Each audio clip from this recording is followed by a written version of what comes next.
Not in it. 2, 1. Yeah. Fourth time with Myriad. You got myself, Coach Jared here, and Cora Minkus. Cora Minkus. So we are chatting with Cora today. It's a special little fourth time. I think I say that about like every episode. Like this is a special guest.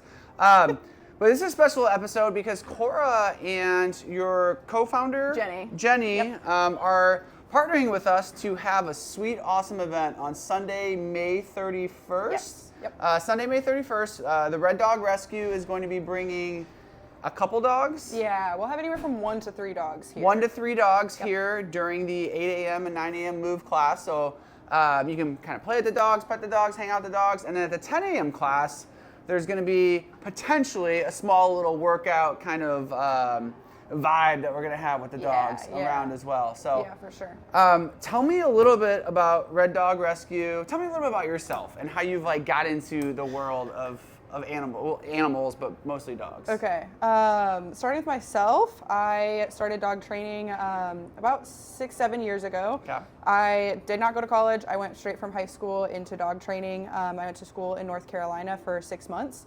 That was pretty intensive in all areas of dogs. Yes. Police, search and rescue, like tracking, obedience, behavior modification, everything. And so from there, I started my own business. And just throughout the years of working my business, I started working with a lot of rescue dogs. Okay. And my biggest experience with working with people who have rescue dogs is either kind of just like a general mismatching of people to dogs. So meaning like people go to rescue a dog either from the shelter or from, foster-based rescue similar to ours. And it's not always a good match. Got it. And that's kind of where problems first start is they're like, well, I was expecting, a lab, but I got a King Corso. And I'm like, oh, like that's a big difference in breeds, right? And lifestyles. So I guess I'll go back to me. I've had my business for a couple of years. And I actually met Jenny, my co-founder, because she hired my business to train one of her foster dogs that she had had in her care for well over a year. And he wasn't a bad dog. He just was like, he would jump on you when you met him. He peed everywhere and he pulled on the leash. And she couldn't get him adopted because of those things, right? So when they would go to do meet and greets, he was all over the place, even though he was a very sweet dog. So I trained him for a couple of weeks and he was adopted, I think like less than a month later. Really? Yeah. That's awesome. So that's kind of where Jenny and I stayed in contact, and then we decided to open our rescue because I was like, I can help train the dogs, right? And get them to be more adoptable. Even if it's not full obedience, it's still like, hey, like this dog's not jumping on you anymore. So when someone goes to meet them, they're more comfortable. So Jenny and I started the rescue just to kind of better match people with dogs, be more transparent, because sometimes rescues kind of just like, oh, like we just want to get rid of a dog, so they just do that. But yeah. That's awesome. So did you grow up like loving dogs and animals? Did you have dogs when you grew up? Yeah, like, what was the whole, I assume yes. I know your family, like everyone, you guys are very tight knit, so I'm assuming there was animals involved. Yes, yeah, we always had animals. Like we rescued baby deer growing up. We had ducks, chickens, goats, like everything you could imagine. But I grew up with dachshunds, and then the impact on my life, where the kind of the rescue name comes from, is Vizslas. So I had Hazel and Henry growing up. They kind of inspired and sparked my career. I was doing like dog training classes with them. I did a ton of research to get the breeds because I wanted a breed specifically for what I was doing at that time in my life, which was running. So I got the Vizslas, which if anybody knows anything about them, they're cracked out. So they're perfect running buddies. Very good family dogs. Yes. Yeah. So that was a big inspiration and definitely what started all of this.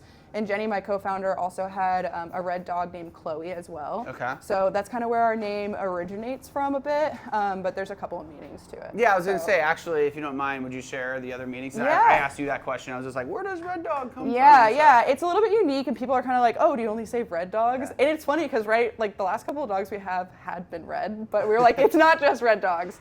But yeah, so the red dog name comes from my Henry and Hazel, and then Jenny's Chloe. And then I know that Jenny's Chloe, her dog Chloe, was just a big inspiration for her on like fostering, rescuing dogs. She has a whole story that she could tell you about Chloe. But the other meaning to it is red dog is kind of a label that a lot of dogs in rescues and shelters get. So what that means when they're labeled that is like, hey, they're dangerous, or like be careful handling them. It's kind of just a general warning. So we're kind of saying, hey, like we're taking those warning dogs and, you know, training them or changing their lives for the better. So it's a big reason we started our rescue too, is because there's so many dogs in shelters that are overlooked simply because like they're barking, like their kennel presence isn't good. Like you walk into the shelter and they're screaming at you and everyone's like, whoa, I don't want that dog, right? And that's how they get bad labels. So yeah, a couple of meetings. Awesome. How can people get involved? Like, are you guys looking for volunteers or yes. like how does, I guess, the system work? Like if someone has a dog that's could use your service, like do they like how does that whole process work? Yeah, so I mean on like a super basic level, all our dogs are listed on Pet Finder, our social media, Adopt a Pet. So if you wanted to adopt a dog from us, very easy to find them. Got it. And then volunteer-wise, we need help. I mean, we're a newer rescue. We started last year, and foster-based rescues, just for kind of a little information, means that we don't have a primary facility. So these dogs stay in our homes with us. Everyone on the board helps with taking care of the dogs. We also have several fosters that have opened their homes up, and I'm talking average people, like just anybody, you know. And of course, there's certain things that we will help you and prepare you for to take a dog, but our rescue only runs on volunteers and the help of the public. But if people don't want to, let's say full-time foster, they can just temporary foster. I had an old client of mine, she took one of our puppies for 2 weeks just as a temporary thing, and she told me, she's like, I can do 2 weeks. And I was like, perfect. So it's kind of whatever you want to do. And then we also have people that help with our social media.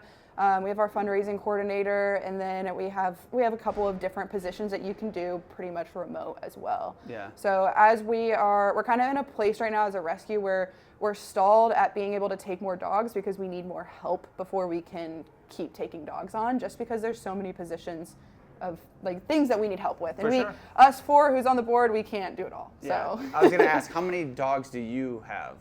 I personally right now actually don't have any just because of other things going on in my life, but I own 3 dogs. Okay. And then when I was, dog training full time, I would have like a client dog and then my foster dogs as well.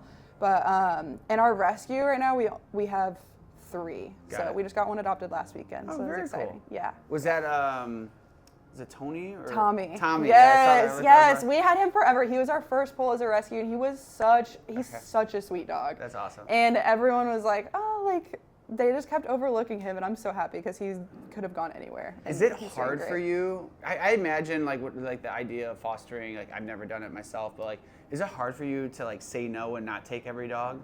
Yeah, into our rescue, 100%. Yeah. Like especially because all of us have different breeds that kind of pull at our heartstrings or different stories.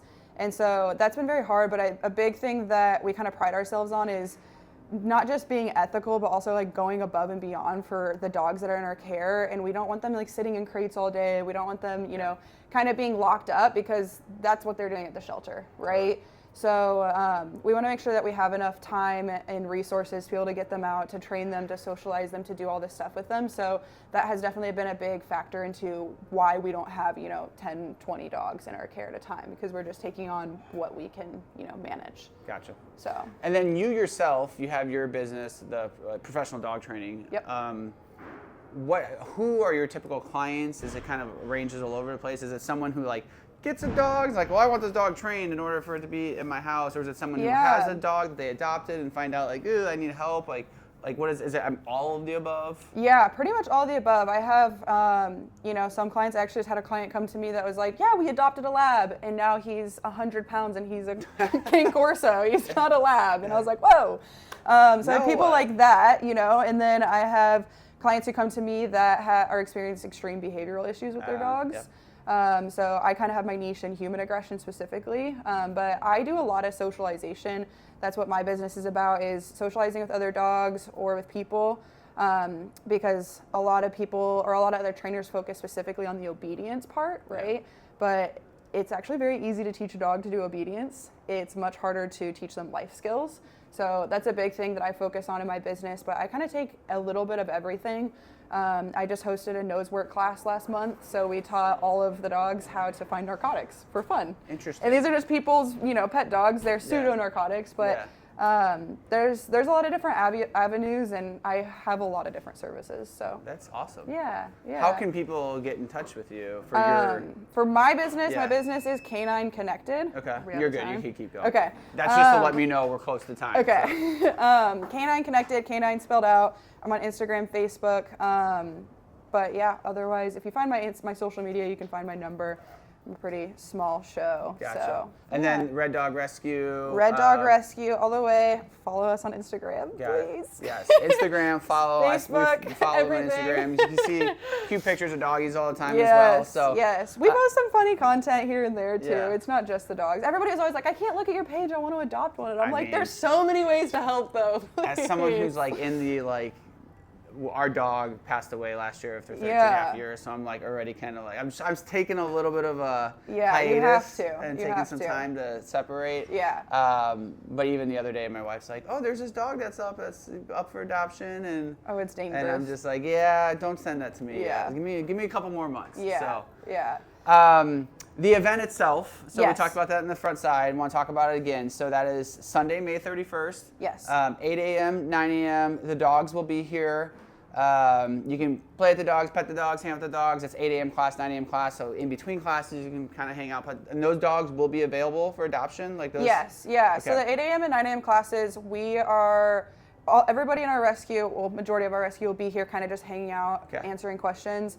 We're gonna have the dogs, so they might be in and out. But I know, just out of respect for people working out of the gym, we're going to keep it pretty low key. The Yep. 8 a.m. and the 9 a.m. Yep. The 10 a.m. is when we're going to kind of incorporate them in Got it. a little bit more. So there's been talks about like workouts with dogs, but they're just going to be incorporated in there. Maybe Yeah, it's like we go for a run and the dog goes out and goes for a run. Yeah, rescue, no, that's and exactly what we're thinking. I don't think it's going to be like carry the dog on your back, and No. because they are, rescue live dogs. animals. Yeah, Yeah. exactly. Yeah, no, we're going to be respectful to the people and to the dogs. Awesome. Not going to put anybody, in a weird spot. But honestly, all three of the classes will kind of just be interact as much as you want to. If you're like, not for me, then we respect that. Totally. Just because we're dog people, we recognize not everybody's dog people. Love So, it. Yeah. Awesome. Anything else you want to add? I don't think so. Other than follow us. If Yeah. you can't, volunteer, then give us Follow, like, volunteer, share. foster, Yes. adopt. Yes, please. I- Everything. We're desperate. I never know how many people are watching, so I'm always like, just do it. Yes. Whatever. Well, Yes. thank you. Yeah, 3, thank you 2, so much. 1, time. Awesome. Good work.